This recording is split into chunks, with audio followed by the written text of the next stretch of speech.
ಸ್ವಾಗತ. ಇಂದು ನಾವು ಹಾಲೋಗ್ರಾಫಿಕ್ ತಂತ್ರಜ್ಞಾನದ ಬಗ್ಗೆ ಚರ್ಚಿಸುತ್ತಿದ್ದೇವೆ. ಇದು ನಮ್ಮ ಜೀವನವನ್ನ ಹೇಗೆ ಬದಲಾಯಿಸುತ್ತದೆ ಮಾಹಿತಿಯನ್ನ ನೋಡೋಣ. ಸಂಜೆಯ ಸುದ್ದಿಗೆ ಸ್ವಾಗತ. ಇಂದಿನ ಮುಖ್ಯಾಂಶಗಳು. ಇಂದಿನ ವಿಡಿಯೋದಲ್ಲಿ ನಾವು AI ನ ಭವಿಷ್ಯವನ್ನ ಅನ್ವೇಷಿಸುತ್ತೇವೆ. ನಮಸ್ಕಾರ, ನಾನು ನಿಮಗೆ ಹೇಗೆ ಸಹಾಯ ಮಾಡಬಹುದು? ನಮಸ್ಕಾರ.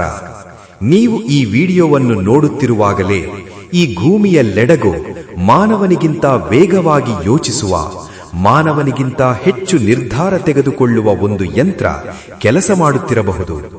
ಇದು ವಿಜ್ಞಾನ ಕಾದಂಬರಿಯಲ್ಲ, ಇದು ಇಂದಿನ ಜಾಗತಿಕ ವಾಸ್ತವ. ಆರ್ಟಿಫಿಷಿಯಲ್ ಇಂಟೆಲಿಜೆನ್ಸ್ ಅಂದರೆ AI ಇಂದು ನಮ್ಮ ಜೀವನವನ್ನು ಸುಲಭಗೊಳಿಸುತ್ತಿದೆಯೇ ಅಥವಾ ನಮ್ಮದೇ ಅಸ್ತಿತ್ವಕ್ಕೆ ಭೀತಿಯಾಗುತ್ತಿದೆಯೇ? ಮಾನವನಿಗಿಂತ ಬುದ್ಧಿವಂತ ಯಂತ್ರ ಸಾಧ್ಯವೇ? ನಾಳೆ ಉದ್ಯೋಗಗಳು ಉಳಿಯುತ್ತವೆಯೇ? ಚುನಾವಣೆ, ಯುದ್ಧ, ನ್ಯಾಯ ಎಲ್ಲವನ್ನೂ ಯಂತ್ರಗಳು ನಿರ್ಧರಿಸುವ ಕಾಲ ಬರ್ತಿದೆಯೇ?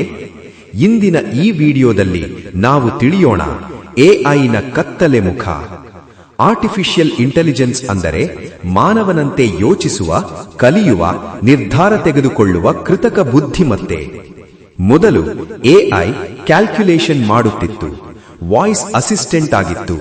ಆದರೆ ಈಗ ಲೇಖನ ಬರೆಯುತ್ತದೆ, ಚಿತ್ರ, ವಿಡಿಯೋ ರಚಿಸುತ್ತದೆ, ಡಾಕ್ಟರ್ಗಿಂತ ವೇಗವಾಗಿ ರೋಗ ಪತ್ತೆ ಮಾಡುತ್ತದೆ, ವಕೀಲರಿಗಿಂತ ವೇಗವಾಗಿ ಕಾನೂನು ವಿಶ್ಲೇಷಣೆ ಮಾಡುತ್ತದೆ. ಮಾನವನ ಕೆಲಸವನ್ನು ನಕಲಿಸುವ ಹಂತ ದಾಟಿ ಮಾನವನಿಗಿಂತ ಉತ್ತಮವಾಗಿ ಮಾಡುವ ಹಂತಕ್ಕೆ AI ಬಂದಿದೆಯೇ? ಉದ್ಯೋಗಗಳಿಗೆ ಭೀತಿ. ಜಾಗತಿಕ ವರದಿಗಳ ಪ್ರಕಾರ ಮುಂದಿನ 5-10 ವರ್ಷಗಳಲ್ಲಿ ಲಕ್ಷಾಂತರ ಉದ್ಯೋಗಗಳು ಅಸ್ತಿತ್ವ ಕಳೆದುಕೊಳ್ಳಬಹುದು. ಅಪಾಯದಲ್ಲಿರುವ ಉದ್ಯೋಗಗಳು data entry, call centre, journalism, graphic design, accounting, legal drafting. ಒಬ್ಬ ಯಂತ್ರ 24 ಗಂಟೆ ಕೆಲಸ ಮಾಡಬಹುದು, ಸಂಬಳ ಕೇಳುವುದಿಲ್ಲ, ರಜೆ ಬೇಕಾಗಿಲ್ಲ ಅಂದಾಗ ಮಾನವನ ಅಗತ್ಯವೇ ಇಲ್ಲದ ಸಮಾಜ ನಿರ್ಮಾಣವಾಗುತ್ತಿದೆಯೇ? AI ಯಿಂದ ಉಂಟಾಗುತ್ತಿರುವ ಅತ್ಯಂತ ಭಯಾನಕ ಅಪಾಯ ಡೀಪ್ ಫೇಕ್. ನಿಮ್ಮ ಮುಖ, ಧ್ವನಿ ಬಳಸಿ ನೀವು ಮಾತನಾಡಿದಂತೆ ವಿಡಿಯೋ ರಚಿಸಬಹುದು.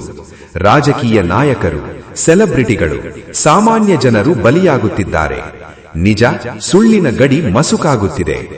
ಸೈಬರ್ ಕ್ರೈಮ್, AI ಮೂಲಕ ಹ್ಯಾಕಿಂಗ್, ಬ್ಯಾಂಕ್ ವಂಚನೆ, ಗುರುತು ಕಳ್ಳತನ.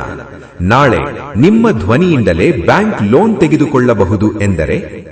ಚುನಾವಣೆ ಮತ್ತು ಪ್ರಜಾಪ್ರಭುತ್ವಕ್ಕೆ ಅಪಾಯ. AI ಈಗ ಜನರ ಅಭಿಪ್ರಾಯವನ್ನು ವಿಶ್ಲೇಷಿಸುತ್ತದೆ, ಭಾವನೆಗಳನ್ನು ಮೆನಿಪ್ಯುಲೇಟ್ ಮಾಡುತ್ತದೆ, ಸುಳ್ಳು ಸುದ್ದಿಯನ್ನು ನಿಜದಂತೆ ಹರಡುತ್ತದೆ. ಚುನಾವಣೆ ಫಲಿತಾಂಶವನ್ನು ಯಂತ್ರಗಳು ಪ್ರಭಾವಿಸಬಹುದಾದ ಕಾಲ ಶುರುವಾಗಿದೆ. ಇದು ಕೇವಲ ತಂತ್ರಜ್ಞಾನ ಸಮಸ್ಯೆ ಅಲ್ಲ, ಪ್ರಜಾಪ್ರಭುತ್ವದ ಮೇಲಿನ ದಾಳಿ. AI ಮಾನವನಿಗಿಂತ ಬುದ್ಧಿವಂತವಾಗುತ್ತಿದೆಯೇ? ಇದನ್ನೇ ವಿಜ್ಞಾನಿಗಳು ಕರೆಯುತ್ತಾರೆ ಸೂಪರ್ ಇಂಟೆಲಿಜೆನ್ಸ್. ಅಂದರೆ AI ತನ್ನದೇ ಹೊಸ AI ರಚಿಸುವ ಶಕ್ತಿ, ಮಾನವನ ನಿಯಂತ್ರಣದ ಹೊರಗೆ ಹೋಗುವ ಸಾಧ್ಯತೆ. ಈಲಾನ್ ಮಸ್ಕ್, ಸ್ಟೀಫನ್ ಹಾಕಿಂಗ್ ಮುಂತಾದವರು ಈ ಬಗ್ಗೆ ಈಗಾಗಲೇ ಎಚ್ಚರಿಕೆ ನೀಡಿದ್ದಾರೆ. ಯಂತ್ರವೇ ನಿರ್ಧಾರ ತೆಗೆದುಕೊಳ್ಳುವ ಜಗತ್ತು ಮಾನವನಿಗೆ ಸುರಕ್ಷಿತವೇ? ನಿಯಂತ್ರಣ ಸಾಧ್ಯವೇ? ಸರ್ಕಾರಗಳು AI ನಿಯಂತ್ರಣ ಕಾಯ್ದೆ ತರುವ ಯತ್ನ. ಆದರೆ ತಂತ್ರಜ್ಞಾನ ವೇಗದ ಮುಂದೆ ಕಾನೂನುಗಳು ನಿಧಾನ. ಅಂದಾಗ ಒಮ್ಮೆ ನಿಯಂತ್ರಣ ತಪ್ಪಿದರೆ ಮತ್ತೆ ಹಿಡಿಯಲು ಸಾಧ್ಯವೇ? ಅಂತಿಮ ನುಡಿಗಳು. ಆರ್ಟಿಫಿಷಿಯಲ್ ಇಂಟೆಲಿಜೆನ್ಸ್ ಶತ್ರುವಲ್ಲ, ಆದರೆ ನಿಯಂತ್ರಣ ಇಲ್ಲದ ಶಕ್ತಿ ಅತ್ಯಂತ ಅಪಾಯಕಾರಿ.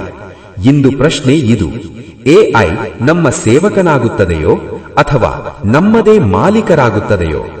ಭವಿಷ್ಯ ನಮ್ಮ ಕೈಯಲ್ಲಿದೆಯೋ ಅಥವಾ ಯಂತ್ರಗಳ ಕೈಯಲ್ಲಿದೆಯೋ? ನಿಮ್ಮ ಅಭಿಪ್ರಾಯವನ್ನು ಕಮೆಂಟ್ನಲ್ಲಿ ತಿಳಿಸಿ.